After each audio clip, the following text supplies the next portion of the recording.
Hi everybody, Laura here for Pinkfresh Studio. Thank you so much for joining me today. I've got a fun project to share with you featuring the Folk Tree stamp set by Pinkfresh Studio. So here's the Folk Tree stamp set. It's got this great large tree and all these smaller images that you can adorn the tree with in a folksy way. So I'm going to stamp the large tree.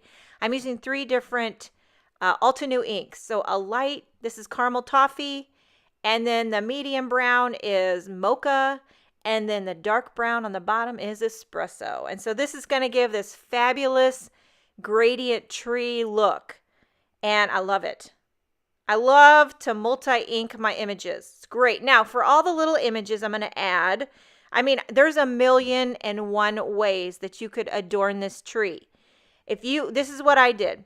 I Googled folk tree art or folk art with trees or various combinations of those phrases and got so much inspiration.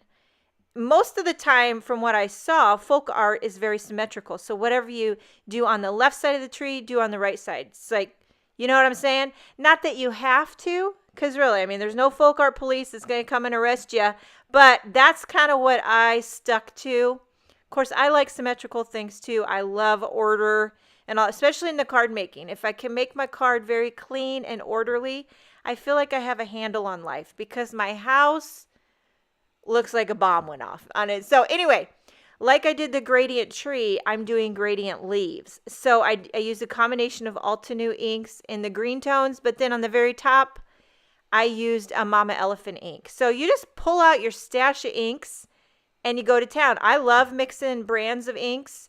And now for the cute little birdies. I'm going to start stamping those. Now this is where it gets good because I decided to do a rainbow of birdies.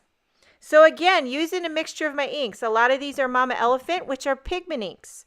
And the Altenew ones are dye inks. But you can use them together and it works fabulous. Now I love having the Misty because I don't always show it, but sometimes I have to stamp images a few times to get a rich, impression. Sometimes when you stamp it once, it might be a little splotchy or just didn't get good rich coverage. So you got to stamp it again. That's where the Misty comes in handy. Now I'm going to just start filling it out, just adding more color. And I'm just using a few of the different floral images from the Folk Tree stamp set to kind of fill out the design and add a little bit more color, staying in that rainbow order. Okay, so when I was on my walk today, of course, it's been like in the 90s here in Illinois, but one part of my walk, the sidewalk, was getting covered in leaves, beautiful leaves. So I saw this folk tree. It made me think fall is coming here in the Midwest, at least. So I felt like the card needed just a little bit more color, kind of tying in some of the color that's in the tree. So I pulled out some little Distress ink cubes in the colors Peacock Feathers and Blueprint Sketch, doing a little bit of blue on the bottom. And then I'll flip the card around and ink blend with some yellow on the top. So I'm using Squeeze Lemonade and Wild Honey. And this really brings the warm tones on the top of the card. And we've got the cool tones on the bottom of the card. Kind of a nice balance. And then for a little something something, a little texture, I guess, I'm going to flick some of these same colors. So I smushed that Blueprint Sketch onto acrylic block, spritzing it with water, picking it up with a brush, and then I'll flick that. I'm trying to get it only down on the bottom where I did the blue ink blending. And then for the top of the card, I smushed the Wild Honey, picked that up with a paintbrush, and flicking that just on the top. And this just gives it a nice texture, a nice feel.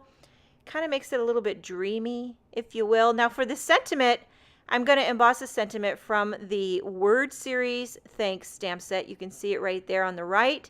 So I'm embossing this in white on a strip of black. I always like to do a white sentiment on a black strip when I have a really colorful card. It really makes it pop. So once I heat that with a heat gun, I trim the panel out, put some foam tape on the back of it, popping it up on a white card base, as well popping up the sentiment. And then just to finish it off, I'm adhering a few sparkling clear sequins in 3 different sizes. and this card is finished. So here is one of the million of ways you can use this gorgeous folk tree stamp set by Pinkfresh Studio. Thank you so much for joining me. I hope you have a wonderful day, and I will see you next time.